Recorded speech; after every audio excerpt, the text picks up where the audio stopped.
Germany has now spread to cities and towns in all 16 of Germany's federal states.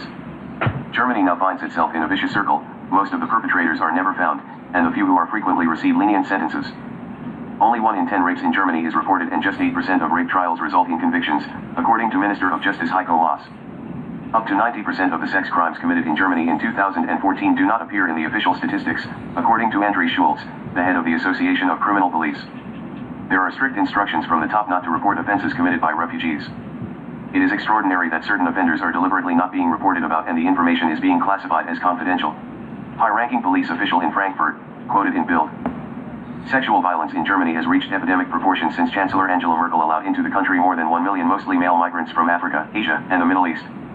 Gatestone Institute first reported Germany's migrant rape crisis in September 2015, when Merkel opened up the German border to tens of thousands of migrants stranded in Hungary. A follow-up report was published in March 2016, in the aftermath of mass attacks against German women by mobs of migrants in Cologne, Hamburg, and other German cities. Germany's migrant rape crisis has now spread to cities and towns in all 16 of Germany's federal states. Germany is effectively under siege. Public spaces are becoming increasingly perilous. Police have warned about a potential breakdown of public order this summer, when young male migrants are likely to see women lightly dressed. During the month of July 2016, hundreds of German women and children were sexually assaulted by migrants. See appendix below. The youngest victim was 9, the oldest, 79. Attacks occurred at beaches, bike trails, cemeteries, discotheques, grocery stores, music festivals, parking garages, playgrounds, schools, shopping malls, taxis, public transportation, buses, trams, intercity express trains and subways, public parks, public squares, public swimming pools and public restrooms. Predators are lurking everywhere, safety nowhere. Dozens of women and children have been assaulted by migrants at summer festivals and public swimming pools, staples of ordinary German life. Sexual violence in Germany has reached epidemic proportions since Chancellor Angela Merkel allowed into the country more than 1 million mostly male migrants from Africa, Asia, and the Middle East. The government has been facing a rising voter backlash to the open-door migration policy, including public protests, left. In some areas, authorities have distributed cartoon guides to educate migrants that sexual assault is not acceptable, right? In July, at least 24 women were sexually assaulted at the Bremenale Music Festival in Bremen. Women were also assaulted at outdoor festivals in Aschheim, Bald, Gerolzhof and Grenzachwil Heide, Lossberg, Lutjenberg, Meschede, Poing, Reutlingen, Sinsheim, Wolfhagen, and Wolfratshausen. In July, women and children were also sexually assaulted at public swimming pools in Babenhausen, Dachau, Delbrück, Hamm, Hilchenbach, Kirchheim, Lorach, Markloheim-Gladbach, Moorfelden-Waldorf, Oberursel, Remagen, Rinteln, Schwetzingen and Stuttgart-Beingen. Most of the crimes were downplayed by German authorities, apparently to avoid fueling anti-immigration sentiments. Almost invariably, the crimes are said to be isolated incidents, Einzelfall, not part of a nationwide problem. Information about sexual assaults can usually be found only in local police reports. Rapes are sometimes treated as local interest stories and covered by local or regional newspapers. Only the most spectacular incidents of rape and sexual assault make it into the national press. 3 rape cases did make it into Germany's national media in July. On July 24th, a 40-year-old migrant from Eritrea raped a 79-year-old woman in a cemetery in Ibbenbüren. The woman, who lives in a local nursing home, was visiting the grave of her late sister at 6 a.m. when the attack occurred. The migrant, who has been living as a refugee in Germany since 2013, was arrested at the scene. He is unlikely to be deported, however, because Eritrea is considered a conflict zone. On July 14th, it emerged that one of the women raped by Muslim sex mobs in Cologne on New Year's Eve became pregnant. She failed to report the attack to police because she felt ashamed. On July 3rd, a 24-year-old woman raped by 3 migrants in Mannheim in January admitted that she lied about the identity of the rapists. Selin Koran, a Turkish-German woman, initially said that her attackers were German nationals, when in fact they were Muslim migrants. Ben Op at Experts 300x250, in an interview with Der Spiegel, Koran, the spokeswoman of Germany's left-wing youth movement, Solid, said she lied because she was afraid of fueling racism against migrants.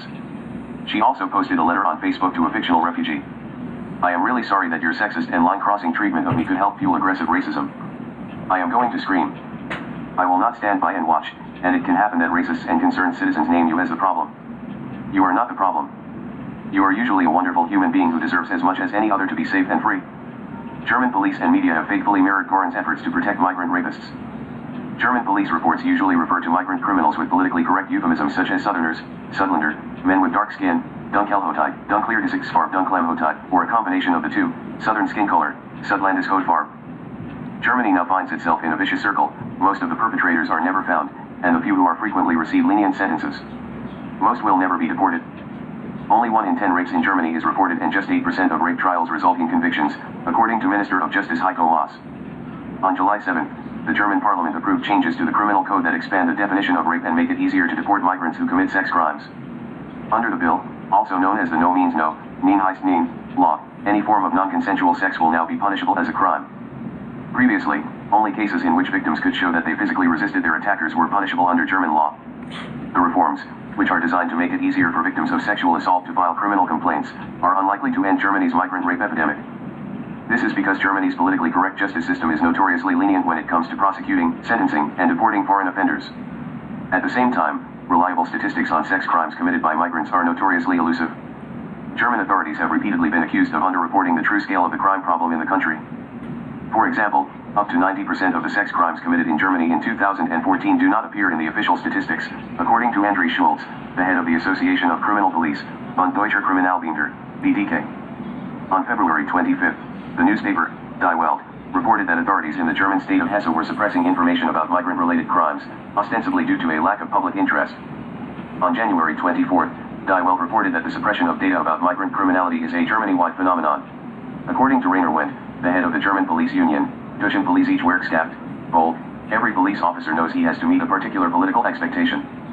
It is better to keep quiet about migrant crime because you cannot go wrong. On January 22nd, the news magazine, Focus, reported that the Federal Anti-Discrimination Agency, Anti-Diskriminierungsstelle des Bundes, ADS, put pressure on police in North Rhine-Westphalia, NRW, to remove a reference to North African criminal groups in a press release.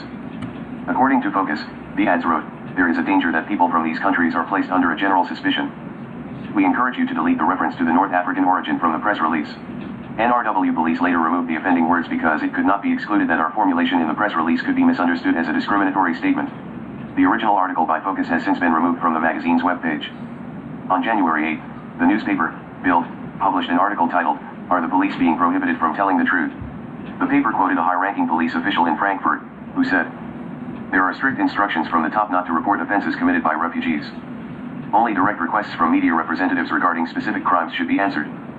It is extraordinary that certain offenders are deliberately not being reported about and the information is being classified as confidential, nicht press-free."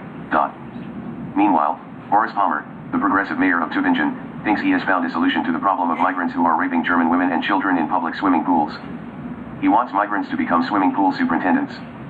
In a Facebook post, Palmer wrote, "Our municipality has embraced a great prevention and integration measure. We have a Syrian lifeguard who can make known in Arabic and with authority what behavior is allowed and what is not." Palmer's first hire is a 24-year-old Syrian named Iham Shalgan. In an interview with Schwäbisches Tagblatt, Shalgan portrayed migrants as the victims of their circumstances. Many male refugees have never before swum with women. In Syria, most public swimming pools are separated by gender. Men do not want to see women in swimming attire. Reprinted with author's permission from Gatestone.